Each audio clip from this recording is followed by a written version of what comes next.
Quarry area బడుగు బలహీన వర్గాలు అధికంగా నివసించే ప్రాంతమని, గతంలో ఈ ప్రాంతంపై రాజకీయ పార్టీలకు చిన్న చూపు ఉండేదని, గత పాలకులు ఎన్నికల సమయంలో హామీలు ఇవ్వడం తప్ప అభివృద్ధిపై శాశ్వత దృష్టి పెట్టలేదని సిటీ ఎమ్మెల్యే ఆదిరెడ్డి శ్రీనివాస్ విమర్శించారు. కూటమి ప్రభుత్వం అధికారంలోకి వచ్చిన 2 ఏళ్లలో క్వారీ ప్రాంతంలో రోడ్లు, డ్రైన్లు, వీధి దీపాలు తదితర మౌలిక వసతుల అభివృద్ధికి పెద్దపీట వేసిందన్నారు. కూటమి ప్రభుత్వ విధానాలు, అభివృద్ధి కార్యక్రమాలు, సంక్షేమ పథకాలకు ఆకర్షితులై 45వ డివిజన్లో కోటిలింగేశ్వర స్వామి ఆలయం చైర్మన్ కొయ్యల రమణ ఆధ్వర్యంలో ఆనంద్ పొట్ట సారథ్యంలో వైఎస్ఆర్ కాంగ్రెస్ పార్టీకి చెందిన సుమారు 250 మంది టీడీపీలో చేరారు. ఎమ్మెల్యే ఆదిరెడ్డి శ్రీనివాస్, రూడా చైర్మన్ బొడ్డు వెంకటరమణ చౌదరి, మాజీ ఎమ్మెల్సీ ఆదిరెడ్డి అప్పారావు తదితరులు పార్టీ కండువాలు వేసి వారిని సాదరంగా ఆహ్వానించారు. టీడీపీ నగర అధ్యక్షులు మజ్జిరాంబాబు అధ్యక్షతన ఈ కార్యక్రమంలో వారు మాట్లాడుతూ, ప్రస్తుతం కంపోస్ట్ యార్డులో పేరుకుపోయిన లక్షల టన్నుల లెగసీ వేస్ట్ను శాస్త్రీయ పద్ధతిలో ట్రీట్మెంట్ చేయిస్తున్నామని, అనంతరం ఆ ప్రాంతాన్ని చదును చేసి వినియోగంలోకి తెస్తామన్నారు. ఆర్యాపురం బ్యాంక్ చైర్మన్ చెల్లా శంకర్రావు, పందిరి మహదేవుడు, సదరం చైర్మన్ రెడ్డి మనేశ్వరరావు, టీడీపీ జిల్లా కార్యదర్శి కాశీ నవీన్ కుమార్, నాయకులు మోకమాటి సత్యనారాయణ, అగురు ధనరాజ్, దినేష్ కుమార్, కేబుల్ మురళి తదితరులు పాల్గొన్నారు.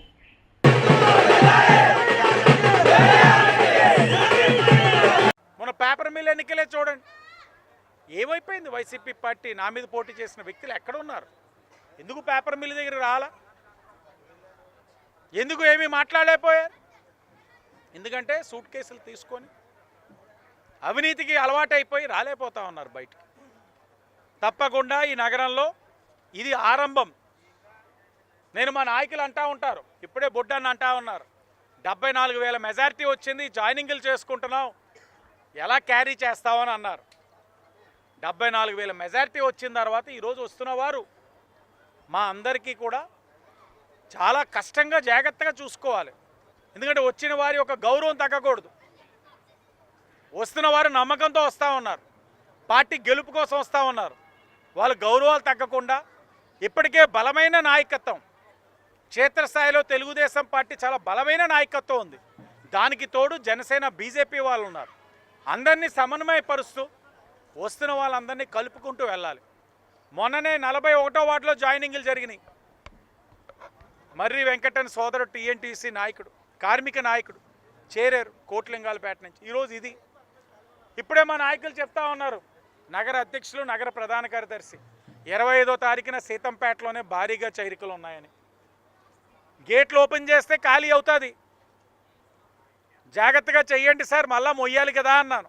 లేదు సార్, మన కుటుంబం పెద్దది, మన మనసు పెద్దది, మనకి కల్ముషం లేని వ్యక్తులం, కుళ్ళు కుతంత్రం లేని వ్యక్తులం కాబట్టి ఎంతమంది వచ్చినా మనం ప్రేమ అనురాగంతో చూసుకోవచ్చని మాట ఇచ్చారు అధ్యక్షులు వారు. కాబట్టి ఇవంతా కూడా ఒక్కసారి గేట్లు ఓపెన్ చేస్తే ఖాళీ అయిపోతుంది వైసీపీ పార్టీ. మా ఆలోచన ఏంటంటే వాళ్ళని బలవంతంగా పోలీసులు పంపించో రౌడీ షీట్లు పెడతామనో చేరికలు చేసుకుంటా, పార్టీ మీద అభిమానంతో ఆకర్షితులై వచ్చిన వాళ్ళని తీసుకుంటున్నాం, గౌరవిస్తాం. కూటమి యొక్క గెలుపుకి కలిసికట్టుగా అందరం కృషి చేస్తామని ఈ సందర్భంగా తెలియజేస్తా ఉన్నాం. ఈ రోజున రాజమండ్రి సిటీ శాసనసభ్యుల ఆధ్వర్యంలో, శ్రీ ఆదిరెడ్డి వాసు గారి ఆధ్వర్యంలో 45వ వార్డులో ఇక్కడ మా వార్డు అధ్యక్షులు కోయల రమణ గారి ఆధ్వర్యంలో అనేక మంది యువత, దాదాపు 100 నుంచి 200 లోపు ఇక్కడ అందరూ కూడా తెలుగుదేశం పార్టీలో జాయిన్ అవ్వడం జరిగింది.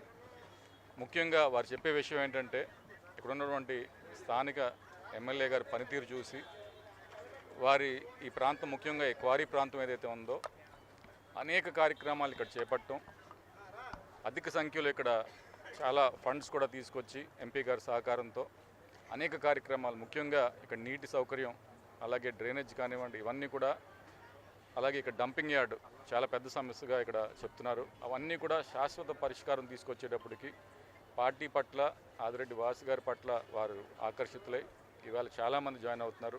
అంటే ఇది మొదటి జాయినింగ్ కాదు, ఇప్పటికే 2-3 అయినాయి. ఇంకా అనేక వార్డుల్లో రానున్న రోజుల్లో జాయినింగ్కి ప్లాన్ చేసుకుంటున్నారు. కాబట్టి రోజు రోజుకి రాజమండ్రి నగరంలో తెలుగుదేశం పార్టీ అలాగే కూటమి పార్టీలు బలపడుతూ ఒక పక్కన, అదే ఇంకో పక్కన వైఎస్ఆర్ పార్టీ ఏదైతే ఉందో రోజుకి రాజకీయానికి దిగజారుతున్నారు. వారి బలం కూడా రోజు రోజుకి క్షీణించిపోతుందని చెప్పేసి మరొకసారి ప్రజలకు తెలియజేస్తూ సెలవు తీసుకుంటాను. 45వ వార్డులో ఎమ్మెల్యే ఆదిరెడ్డి శ్రీనివాస్ గారు అనేక కార్యక్రమాలు ఈ 2 సంవత్సరాల్లో చేసిన అభివృద్ధి చూసి, అలాగే వీళ్ళందరికీ ఇప్పుడు ఇంకా మాకు అభివృద్ధి కూడా ఆల్రెడీ 2 కోట్ల రూపాయల వర్కులు అయినాయి, ఇంకా 1 కోటి రూపాయల వర్కులు ఇప్పుడు మొదలైనవి. అందులో మన కాంట్రాక్టర్ గారు, మన మగవాడు సత్య గారు అబ్బాయి కూడా వర్క్ చేస్తున్నారు. అలా ఇంకా 3 వర్కులు అవుతున్నాయి, 3 కోటి రూపాయల వర్కులు జరుగుతున్నాయి. అలాగే మాకు కూడా ఎప్పటి నుంచో ఉన్న వాటర్ ఇబ్బంది, మా చిన్నప్పుడు మాకు చాలా బాధలు పడేవాళ్ళు. నీళ్ళకారులు పట్టుకోవటానికి గాజులు పగిలిపోయి, ఆడవాళ్ళు బిందులు పగిలిపోయి. కానీ ఈ రోజున వాటర్ ఇబ్బంది ఎంపీ పురంధేశ్వరి గారి ఆధ్వర్యంలో 95 కోట్లు పెట్టి మా కోరి స్లమ్ ఏరియా 5 వార్డులకి మాకు వాటర్ సహకారం 2 పూట్ల ఇస్తామని చెప్పి మాకు హామీ ఇవ్వడం జరిగింది ఎలక్షన్లో. దాన్ని అమలు చేశారు. అలాగే ఎంఎస్ఆర్ నగర్ అనేది ఎప్పుడూ ఒక రోడ్డు లేదు, సీసీ రోడ్డు. కానీ దానికి ఈ రోజున ఇప్పుడు 5-6 రోడ్లు అయితే ఇంకా 2-3 రోడ్లు ఉన్నాయి.